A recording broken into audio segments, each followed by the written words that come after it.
Hello tout le monde, j'espère que vous allez bien, bienvenue sur la chaîne du Club Crypto. On est parti pour analyser BNB, le token de Binance. Donc un token qui est très surveillé évidemment puisqu'il sert à la fois aux investisseurs. On parle quand même de la plateforme numéro 1 qui prend encore plus d'ampleur actuellement sur le marché des exchanges. On parle d'un token qui peut être accumulé pour la carte bancaire mais aussi pour les launchpads et qui est assez liquide pour être tradé, que ce soit en scalping, day trading, swing trading, etc. Donc ça va intéresser tout le monde. Typiquement un token très intéressant sur le marché qu'il faut surveiller. Donc ce qu'on va faire ici dans l'analyse, c'est regarder en 4 heures ce qui se passe pour du swing trading, voir où est-ce qu'on peut aller à la baisse, où est-ce qu'on peut aller à la hausse. On ira regarder aussi ce qui se passe au niveau du daily, 3 jours, weekly, etc. pour ceux qui sont plus là sur un horizon long terme pour Binance, pour BNB, pardon. Et avant de démarrer l'analyse, pensez à vous abonner, ça récompense le travail qui est fourni et comme ça en plus vous serez notifié lorsque les prochaines vidéos d'analyse sortent. Donc du coup par rapport à BNB, ce qu'on va faire c'est commencer en 4 heures et voir où est-ce qu'on en est actuellement. On voit que depuis 5 jours, 4-5 jours, on a eu une bonne tendance haussière juste ici.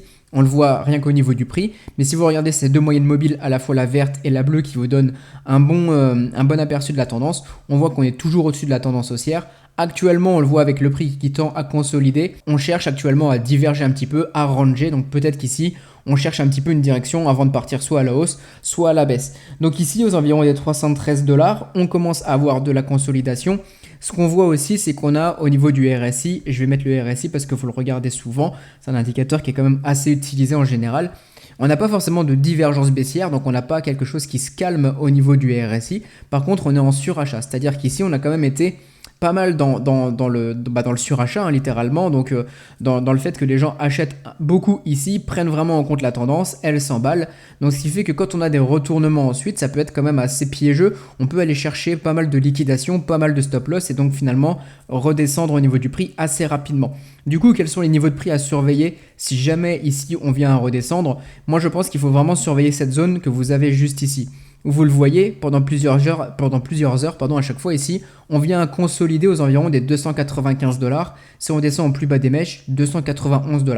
Ici, ça pourrait être soit une zone du coup pour racheter, soit c'est une zone où vraiment si ça casse, on ira beaucoup plus bas. Et vous l'avez vu ici, on est monté quand même assez rapidement, on a eu peu de consolidation du prix. Donc ce qui fait qu'ici, c'est une zone qui est quand même assez vide d'une certaine manière, où là pareil, on pourrait finalement tomber assez bas assez rapidement et venir par la suite reconsolider ici pour refaire du volume de transactions ici. Ok ?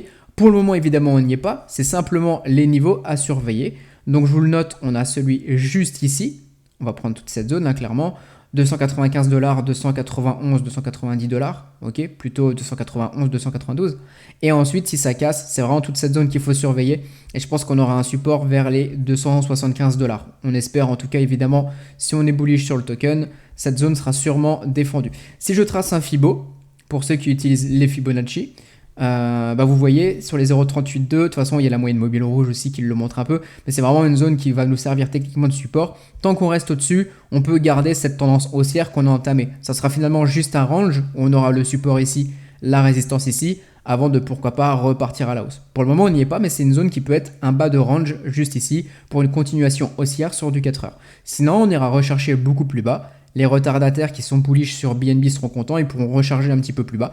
Donc c'est une zone qui est intéressante aussi à surveiller entre eux, grosso modo les 275 et si vraiment on casse, les 265 $. Maintenant, est-ce que ça veut dire qu'on va forcément redescendre ici? Non, pas du tout. On voit juste que les momentum se calment, un peu trop de surachat. On pourrait consolider un petit peu ici et finalement ranger et voir au cours de la semaine ce que ça peut nous donner en termes de décision au niveau du marché. Maintenant, imaginons qu'on continue du coup à être bullish, imaginons on consolide et on repart. Quels sont les prochains niveaux de résistance où potentiellement on pourrait prendre des profits? Vous le voyez assez facilement ici. Je vais un petit peu zoomer sur cette zone. Ici, ce qu'on a eu aux environs du 8 novembre, c'est pendant plusieurs heures, ici on a vraiment une grosse consolidation. Vous le voyez très net, les prix n'allaient pas plus haut que 327 $. Et c'était aussi le support qu'on avait juste ici sur cette clôture. Donc vraiment à cette zone, 327 $, c'est une zone qui potentiellement peut faire office de résistance. Donc si jamais vous êtes par exemple en long actuellement, que vous avez acheté assez bas, que vous n'avez pas encore pris tous vos profits par exemple, ou des profits partiels sur BNB, c'est une zone à surveiller. Clairement, ici, je pense qu'on pourrait avoir à nouveau une résistance et à nouveau possiblement ranger, etc. et se rechercher au niveau du prix. Si je trace un Fibo, qu'est-ce que ça peut nous donner justement? Ici, bah, vous le voyez par exemple, je pense que... Vous voyez, ça c'est assez simple. Ici, regardez, on a le 0,618, zone de résistance, on a commencé à toper juste en dessous. Et ici, par exemple, entre les 0,618 et les 0,786, qui est généralement une bonne zone, par exemple, où on peut avoir de la prise de profit de la part des investisseurs, des traders, etc., cette zone des 327 dollars tombe pile poil dedans, donc ça sera vraiment une zone à surveiller. Si on est sur ces prix-là et que vous êtes en longue, prenez au moins des profits partiels si ce n'est pas encore fait. Sécurisez quand vous voyez comme ça des signaux qui convergent vers de la résistance, vers des potentiels retournements du prix, des potentielles prises de profit de la part du marché. Okay, si vous êtes ici que vous ne prenez aucun profit, c'est quand même ultra risqué, on aura quand même une grosse hausse derrière. Donc derrière ici, récompensez-vous si ce n'est pas encore fait. On va faire maintenant l'analyse en daily et vous allez voir quelque chose d'assez intéressant. Ici, vous le voyez, on a le haut d'un range. Donc par exemple, je vais vous le dessiner très grossièrement pour que vous le voyez bien. Ok, ici, on a le haut d'un range et par ici, et qui ensuite a été cassé ici. Et ici, on a vraiment le bas de ce range. Soit ici, comme vous le voyez clairement sur la zone des 255, 260 dollars, ou beaucoup plus bas, par exemple juste ici. Mais ici, clairement, vous voyez cette grande mèche, là, c'est ce qu'on a eu le 8 novembre par rapport à quand on a eu un pump sur le BNB par rapport à CZ et tout, qui parlait de racheter FTX possiblement. Ici, on a eu cette grande mèche, mais moi, je pense clairement que ça, c'était le top un peu final, entre guillemets, de ce range et que là, ici, on allait avoir une grosse zone de combat et qu'on a réintégré derrière. Je pense clairement ici que c'était le top, clairement, pour choper tous les stop loss qu'on avait juste ici, des gens qui étaient en short et qu'on allait réintégrer le range, ok. Donc, j'avais pas shorté parce que de toute façon, je l'avais pas vu, ça, je l'ai vu vraiment maintenant, en fait, en vous préparant la vidéo. Que ici, clairement, je pense que c'était vraiment le mouvement final un petit peu avant de réintégrer ou de repartir à la hausse. Il aurait vraiment fallu casser cette zone. Donc, si là, vous êtes bullish sur du plus long terme, par exemple sur BNB, cette zone, grosso modo, on va dire des 336 dollars, ultra importante. Ultra importante. Ça converge un petit peu avec les 227 dollars d'ailleurs que je vous ai donné tout à l'heure juste sur du 4 heures. Vous voyez, on sera juste en dessous de cette grosse résistance qu'on voit là aussi en daily, d'où le fait de pouvoir prendre des profits si jamais on arrive sur ces zones. Ici, ce qu'il faudra voir pour que vraiment on aille chercher du plus long terme et repasser par exemple sur la zone des 400 dollars, ce qui serait le prix symbolique, le chiffre rond, ça serait vraiment de casser cette zone et je vais vous le dessiner comme je le fais souvent dans les vidéos. On casse la zone, par exemple, on peut très bien consolider en dessous. Finalement, on arrive et on s'en sert comme support pendant plusieurs heures, plusieurs jours, en 4 heures en daily, et là, on repart à la hausse. Avec des momentum haussiers, par exemple, sur un RSI, un MACD, des moyennes mobiles, ce que vous voulez. Et ça serait vraiment bullish pour le token. Okay, tant qu'on n'a pas ça, on ne peut pas crier un to the moon actuellement sur BNB. Et ensuite, si jamais on va chercher justement les niveaux beaucoup plus hauts, on a cette zone juste ici dont il faudra se méfier, je pense, là aussi. Les 375 dollars, toutes ces zones un petit peu. Et je pense que vraiment le chiffre rond des 400 dollars voudra peut-être être cherché si jamais on s'en rapproche. Justement, je pense qu'on ira le chercher avec peut-être juste des mèches. Mais là aussi, si jamais vous êtes à ce moment-là dans BNB, ça sera intéressant de surveiller cette zone. Vous pouvez vous mettre une alerte à la rigueur.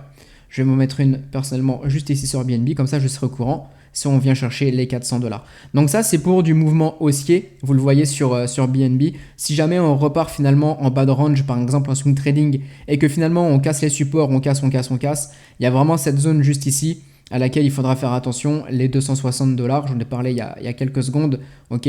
Mais je pense que là vraiment on a eu quelque chose de bullish et je pense qu'on peut tenir certaines résistances. Dans tous les cas, ça c'est clair et net. Quelques supports, pardon. Donc on verra par la suite, mais en tout cas on n'est pas prêt pour le moment d'y revenir ici, à moins qu'on ait vraiment quelque chose de fondamentalement dégueulasse sur le marché. Mais ça c'est vraiment une zone qui a été très défendue, vous le voyez. Ici, on a chopé, on a fait ce qu'on appelle un sweep point. En fait, on est venu défoncer tout le monde, tous les supports ici, et on est reparti dans la foulée. Donc, je pense que ça, c'était un bon bear trap pour repartir juste derrière. Ok, ça, c'est sur du daily. Et si finalement, pour finir très rapidement, on part sur du weekly, si jamais on casse vraiment toutes ces zones juste ici, par exemple des 183 dollars, attention, parce qu'on a eu cette mèche ici et ici 183 dollars. Attention parce que vous le voyez évidemment si vous étiez là sur le marché. Ici on a eu un gros pump, donc ce qui fait qu'il y a eu peu de transactions, peu de volume d'échanges ici.